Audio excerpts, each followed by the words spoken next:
Bechoros Daf Yud Zayin. The Gemara brings an interesting brisa which needs explanation after 3 attempts that the Gemara pushes off. The Gemara says 2 possible explanations. The brisa is, the Rameir says that if a sheep gave birth to something that looks like a goat, a nidma, or a goat gave birth to something that looks like a sheep, chayiv. And Chacham say potter. Chayiv in what? Says the Gemara, it can't be that he means chayiv on a bechar, because everybody holds that if the offspring doesn't look like the mother, you potter from bechar. It can't mean that he chayiv in Reish Sagez, that you have to give some of the first shearings of the wool to a kohen, because everybody agrees that if it's not wool, and in our case, the goat, which the mother is a sheep, doesn't have wool. It has goat hair, and that's not something that warms the animal. And it can't be, says the Gemara, that the father is a goat, and therefore the offspring is a goat, and the shaila is if choshin zerav. In other words, the old machlokes by Osif is b'nai, you're not allowed to shech the mother and her offspring the same day. There's a machlokes whether you can shech the father and the offspring on the same day. So that's the machlokes. That's what it's chayiv. So the Gemara, if that's the case, the wording is off. It should have the same wording as the machlokes over there by Osif is b'nai. Therefore, the Gemara comes up with the explanation that we're talking about one of 2 cases: either that you have a sheep, a bechar, whose mother is a sheep, but the grandmother is a goat. So Rebbeinu says all we care about is the immediate mother who's a sheep, and it's not considered a nidma, and therefore yichai b'bechar. And Chacham say no, you have to look. His genes of this sheep are really goat genes. It just happens to be that his mother looks like a sheep, and therefore you go by the grandmother, and the grandmother is a goat, and therefore you yichai b'bechar. Or alternatively, we could say the shaila is you have a sheep whose mother is a goat, whose grandmother is a sheep, and Rameir holds that you go by the grandmother.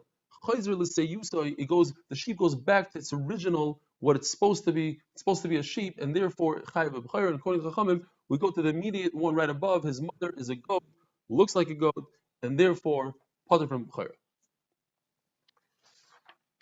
Now, if you say that chayzer l'seyusay, according to Rameir, in other words, you have a sheep or a goat. Let's say you have a goat whose mother is a sheep, whose grandmother is a goat. Rameir says yichai b'chayr because in b'chayr you go by the grandmother. It goes back. However, says Rameir, when it comes to a goat that you have to bring for a carbon, a soyer on Rish Chodesh or on Yontif, that is not considered a goat unless it has perfect genes. It was always a goat every single generation, all the way to Sheshes Mei Bereishis. So a goat whose mother is a sheep, whose grandmother is a goat, is no good for the Beis Hamikdash. There's another pasuk. We learned that from the pasuk Echad has to be miyuchad, and there's another pasuk Ayez, and the Gemara has its rechusa for that. Now, this sheep, you have a sheep whose mother is a goat, whose grandmother is a sheep. According to Rameir, yichayv and b'chayra.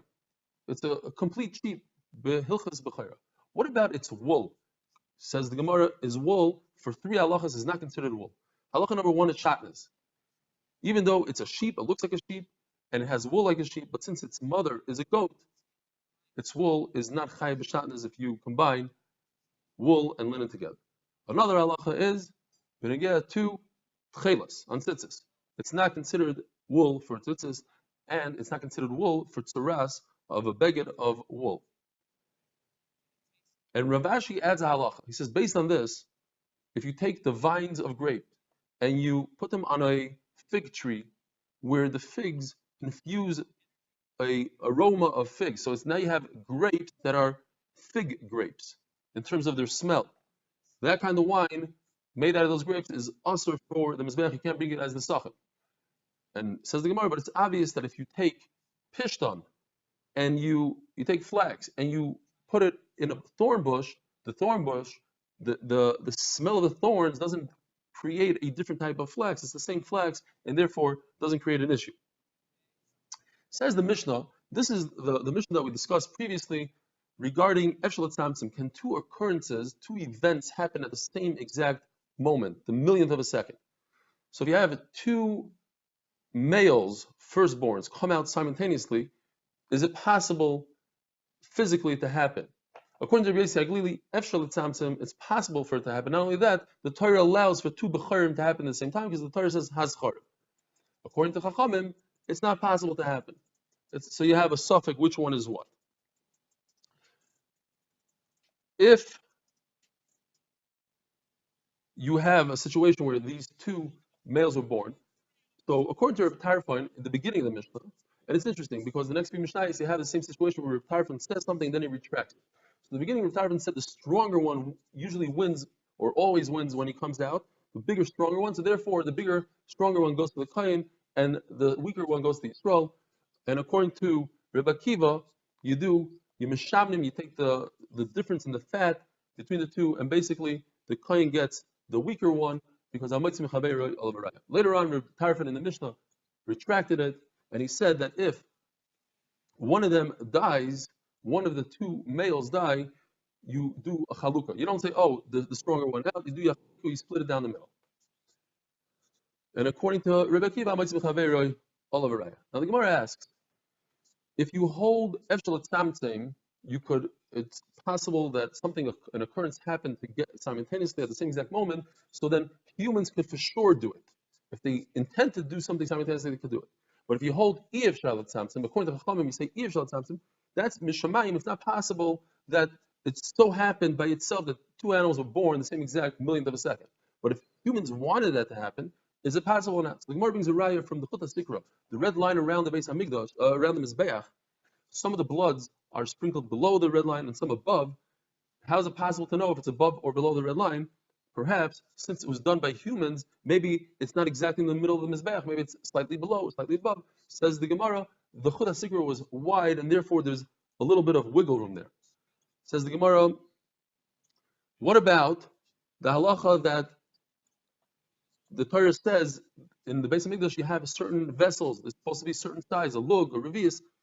How is it possible for a human to make it exactly a revius, exactly a lug?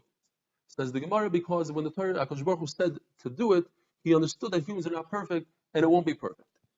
And the Gemara brings a raya from an oven, that's tamei. And if you split it down the middle exactly evenly, we still have to be concerned that both pieces that are not even. So you see that humans cannot make something even. So the Gemara, because earthenware has jagged edges, and therefore it's impossible to make it even. And finally, the last raya of the Gemara is from Egla Rufa. A murder victim was found, and we're not sure which city it came from, and you took a measurement, and it's exactly the same distance from both cities. Each city brings a calf. Now, what should be the halacha, if humans cannot measure precisely, so then they should bring one calf and make it nai. If it's from this city, then it's yours, and if it's from this city, but the fact that the Rebbe Eliezer paskins that you bring two, you see that humans could measure precisely and come up with the same exact measurement. Have a wonderful week and a good Chodesh.